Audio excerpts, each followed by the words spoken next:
I got your text. Oh, let me guess. Edward's humidor was a little light. You need me to replenish the stock. Actually, I could use your expertise in getting me some prime leaf from our amigos in Little Havana. Already put a call in. Should be here by the end of the week. I love that about you, son. Always thinking ahead. Yeah, the cigars will come in handy to help with a little project that I am doing for Carly. Define project. Well, it turns out that Jax is trying to pencil in some fine print on their custody agreement, and so I've agreed to help Carly come up with something that might convince him to do otherwise. You're defending your niece out of the goodness of your shriveled little heart? Yeah, basically that. And, of course, a favor to be named later.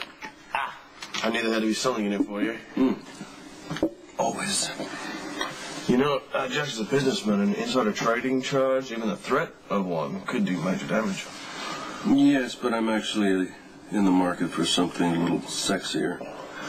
On my recent trip abroad, I had a very productive stopover in London. Not only did I secure the Three Sisters diamonds, I also procured these little darlings.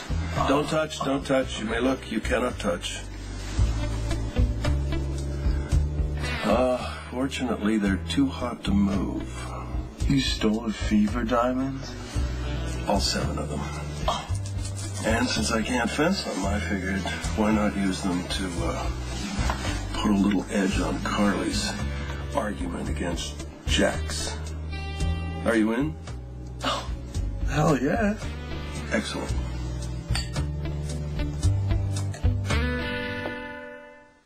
You know, Jasper Jax is a well-respected businessman. How do you plan on convincing people that he'd steal 7 rare gems? Or that he'd even want to? He's been known to dabble outside the law. Most successful businessmen do. They take risks. What's riskier than lifting these precious stones from the safety deposit box with a security guard watching? So what's the plan? Well, it's a delicate situation. We have to make sure Jax isn't arrested, just motivated to cooperate. See? Told ya. There they are, together. Wife, daughter-in-law. And not just together, but up to something? Why do you always assume the worst? Easy. Tree, apple. Spill it or you sleep on the street. Broad strokes. We're coming up with a scam to blackmail Jax with an insignificant little jewel heist. Tracy makes one little threat and you fold like a camp chair. Communication, son. Foundation of every good marriage.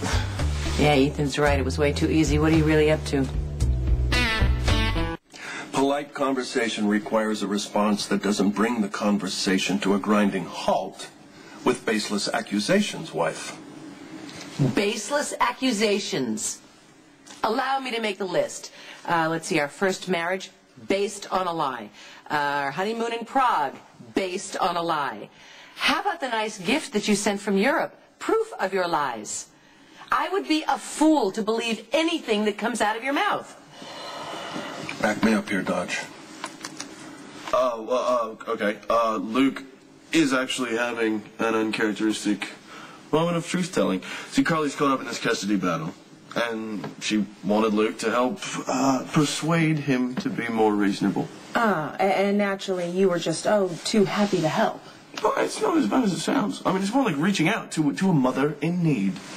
Oh, give me a break. It's not like I didn't know you were a con artist when I married you. By accident. That was a happy accident, though. Don't push it. Wise choice. Come on, wife. You've always appreciated a creative scam as long as you're not the mark.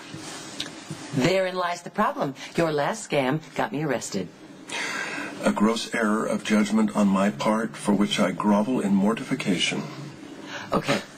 I certainly forgive you. However, I will not soon forget, especially when words like jewel and heist are being used in the same sentence. Dodge, would you take your lovely wife home so that my lovely wife and I can have a private conversation, please?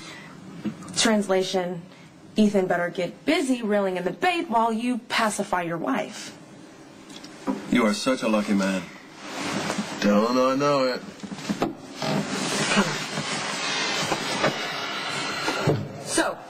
if this is where you try to get me on board with your little scam, there is nothing you can I'm say. sorry.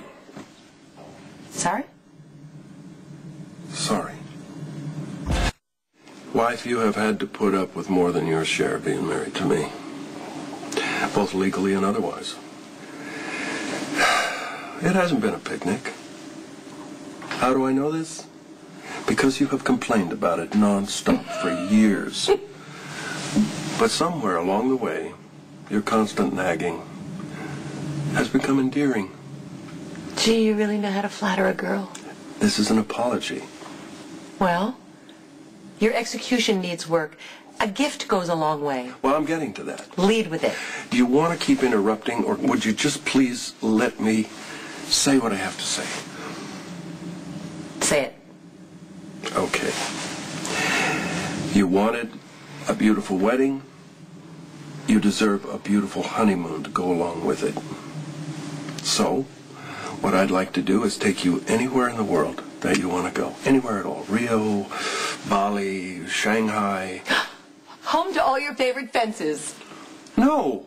This wouldn't be like Prague. Believe me, this is just you and me in a romantic location with a real honeymoon. Oh, how much is it going to cost me? Not a dime. I've set aside a slush fund just for this purpose. Uh-huh. Slush from the Haunted Star, no doubt. Will you stop thinking about finances and just live in the moment? Well, that's easy for you to say. It's not your money. What happened to what's yours is mine? Ours. Ours. Yeah, thanks to that forged prenup, Mr. Coyote. Mrs. Coyote, this is a chance for a new start. A brand new day. What do you say? Anywhere I want? Anywhere. You don't even have to tell me where. That way you'll know I don't have any hidden agenda.